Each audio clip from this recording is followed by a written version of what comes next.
everyone and welcome! Last time we had a look at one of the most influential stories in Runeterra's history. A story about the fall of Icathia. That story finally revealed what the Void is about and how it behaves. Now we can go even deeper into what the Void really is, as we dive into the story of Kajsa, daughter of the Void. Perhaps the most remarkable thing about the fearless hunter of the Void known as Kajsa is how unremarkable her life began. She did not descend from tribal warriors hardened by generations of battle, nor was she summoned from distant lands to fight the unknowable menace lurking beneath Shurima. Rather, she was just an ordinary girl, born to loving parents who called the unforgiving southern deserts their home. This was where she would spend her days playing with friends, and at nights dreaming about her place in the world. In her 10th summer, the young girl Kajsa's destiny would be changed forever. Had she been older, she might have noticed more of the unusual events that had begun to unfold in the village. Every day her mother urged her to stay home, for fear of strangers wandering the land demanding tribute to dark powers below. Kajsa and her friends did not believe it, until one evening they came upon a pen of sacrificial goats brought from nomad herdsmen. Using the knife her father had given her on her 8th birthday, she cut their tethers and set the animals free into a nearby canyon. It seemed like a harmless prank until the unthinkable happened. The ground began to quake, flashes of light scorching the sky, and the children ran for their lives. The Void had been awakened. A great rift split the bedrock, swallowing up Kajsa's village and everyone in it, leaving nothing behind but sand pierced with twisted columns as black as night. Kajsa regained consciousness to find herself trapped underground. She was filled with crippling fear, but there was still hope. She could hear the faint cries of other survivors. They called out to each other feebly, repeating their names one by one like a mantra. Sadly, by the 3rd day, hers was the only voice left. Her friends and family were all gone. She was alone in the darkness. It was only when all seemed lost that she saw the light. She followed it down. Along the way, she found meager sustenance. Amid the debris left by the collapse were ragged water skins, rotting peaches, anything to keep starvation at bay. But eventually, Kajsa's hunger was replaced by fear once again. She found herself in a vast cavern, illuminated by an otherworldly purplish glow, and she could see she was no longer alone. Skittering creatures swarmed in the depths. The first that came for Kajsa was no bigger than her, and she clutched her knife in both hands, ready to defend herself. The voidling horror knocked her to the ground, but she drove the blade into its pulsing heart, and the two of them tumbled deep into the abyss. The creature was seemingly dead, but its unnatural skin had taken upon the flesh of her arm. The dark shell tingled but was hard as steel to the touch.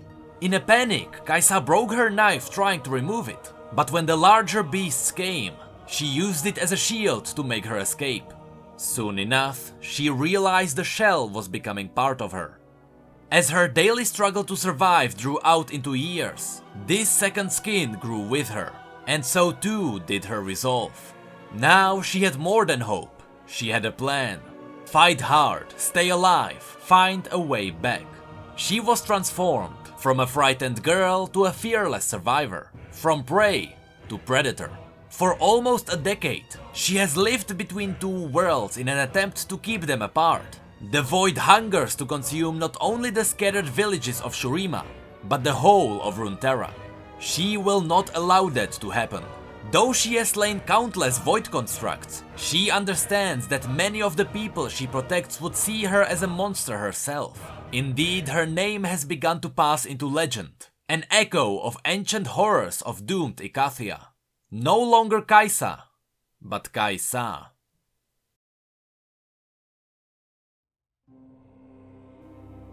Listen to me. I tell the little girl who found me here, besides the pit. I need you to hear me, there isn't much time. She leans forward without a hint of fear in her eyes. Tell me what to do. I like her. A slight smile breaks across my face, for the first time in what seems like forever. Not this. I say, gesturing to the arrow gripped in her hand. She holds it like a spear. I was only a child when the void took me from my family, so I didn't know any better either. But the rest of them, they were so careless. Sacrifices, offerings, tributes, whatever you want to call them, they were never going to work. It isn't some god appeased by gifts and prayers. It just wants to devour everything. You want to kill it? You want to destroy it?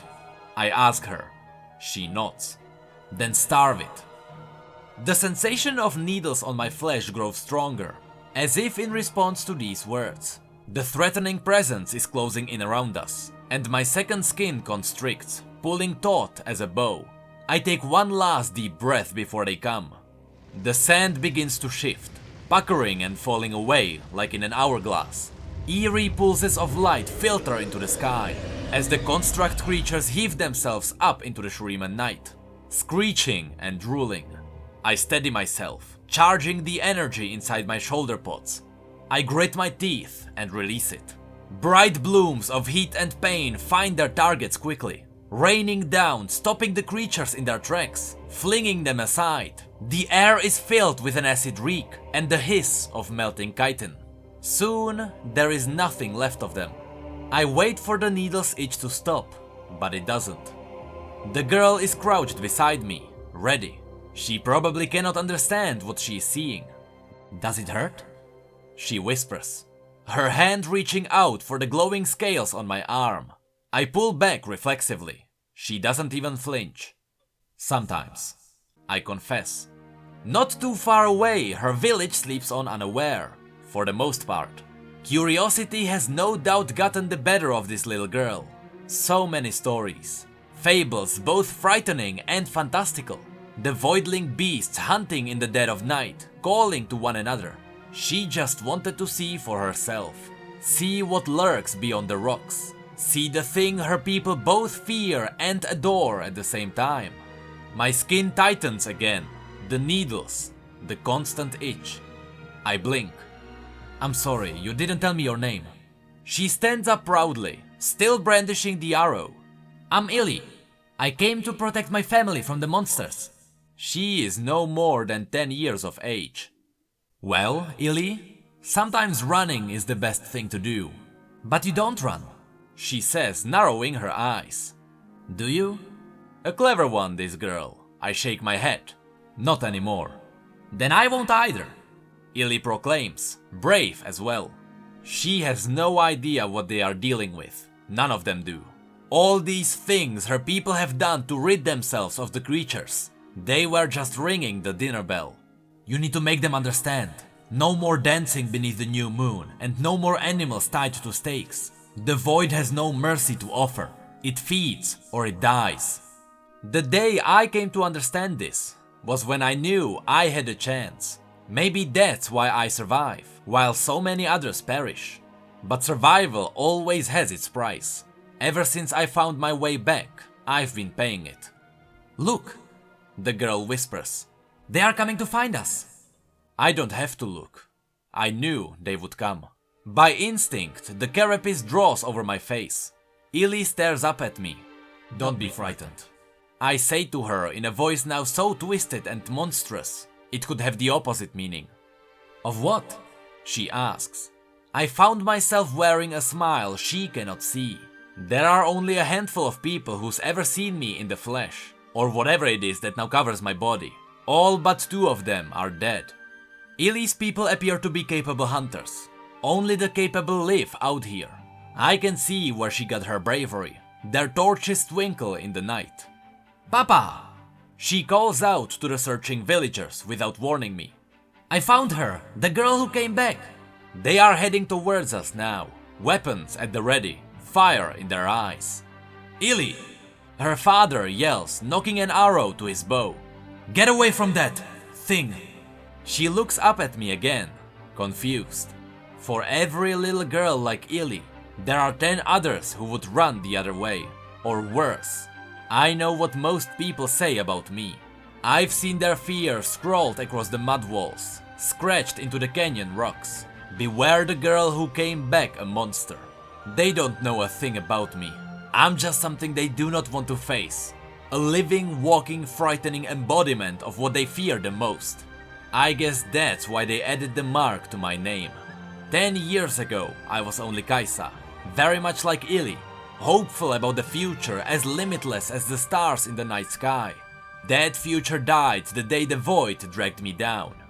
The needles are back. Ili releases my hand just as my luminous weapons materialize over my arms. Go to him. I tell her. Go to your father. Ili, run!